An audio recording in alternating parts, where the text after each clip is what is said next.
मनुष्य का जीवन बहुत सारी जटिलताओं से घिरा हुआ है।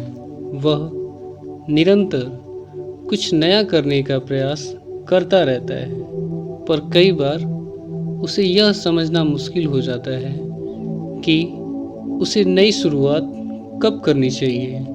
इसके लिए वह लोगों की मदद लेने से भी नहीं हिचकिचाता, जिसमें कई बार लोग ये कहते हैं कि बीती हुई गलतियों से सीख लेकर वर्तमान को सुधारना चाहिए। कई लोग तो ये भी कहते हैं कि वर्तमान में रहकर भविष्य को सुधारना चाहिए, और कई तो यहाँ तक कह देते हैं कि भविष्य के बारे में सोचकर काम नहीं करेंगे तो सफलता नहीं मिलेगी। इन्हीं सब प्रश्नों का जवाब जानने के लिए बुद्ध अपने शिष्यों के साथ भ्रमण पर निकल पड़े थे। बुद्ध को यह प्रश्न बार बार परेशान कर रहा था कि किसी कार्य को करने का सही समय क्या होता है। काफ़ी देर तक घूमने के बाद बुद्ध और उनके शिष्य काफ़ी थक चुके थे।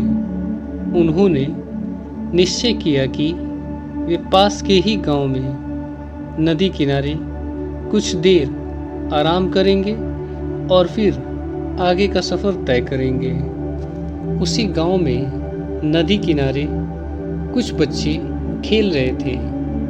खेलते हुए वे रेत से घर बना रहे थे। खेल खेल में किसी बच्चे का पाँव रेत से बने किसी घर पर लग जाता तो वह टूट जाता। इस बात को लेकर बच्चे आपस में झगड़ पड़ते। झगड़े में कभी कभी आपस में मारपीट भी हो जाती।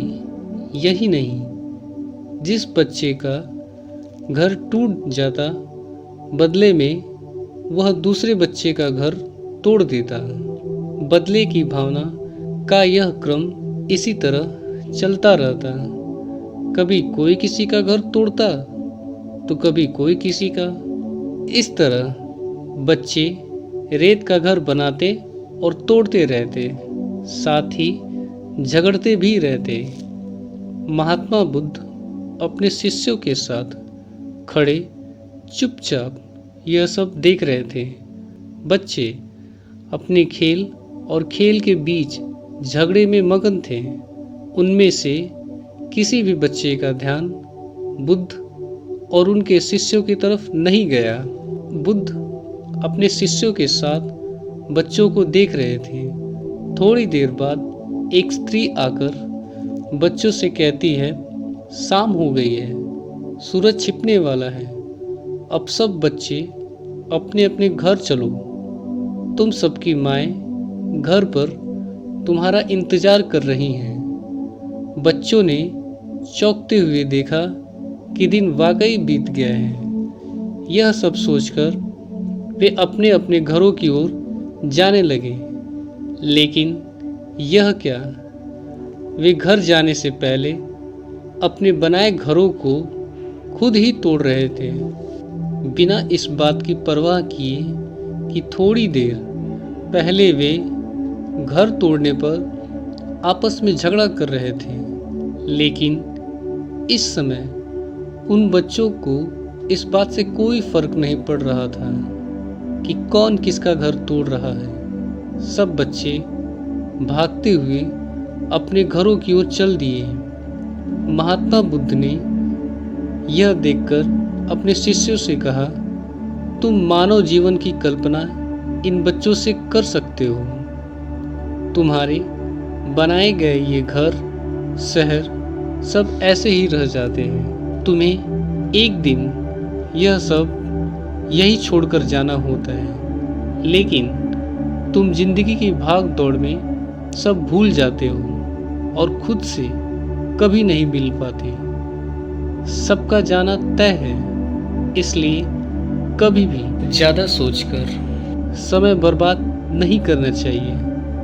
हमेशा वर्तमान में ही जीना चाहिए। मॉरल ऑफ द स्टोरी, समय 3 हिस्सों में बांटा गया है। पहला, पास्ट यानी भूत जो हो चुका है और इसे किसी तरह बदला नहीं जा सकता। हाँ, मगर बीती हुई गलतियों से सबक लेकर वर्तमान जरूर सुधारा जा सकता है। दूसरा, प्रेजेंट यानी वर्तमान, जो समय आपका चल रहा है। वर्तमान ही एकमात्र ऐसा समय है जिसमें भूत और भविष्य दोनों की उपयोगिता बढ़ जाती है, क्योंकि बीती हुई गलतियों से सबक लेकर वर्तमान को सुधारना संभव है और आने वाले भविष्य का नींव सिर्फ वर्तमान में ही रखा जा सकता है।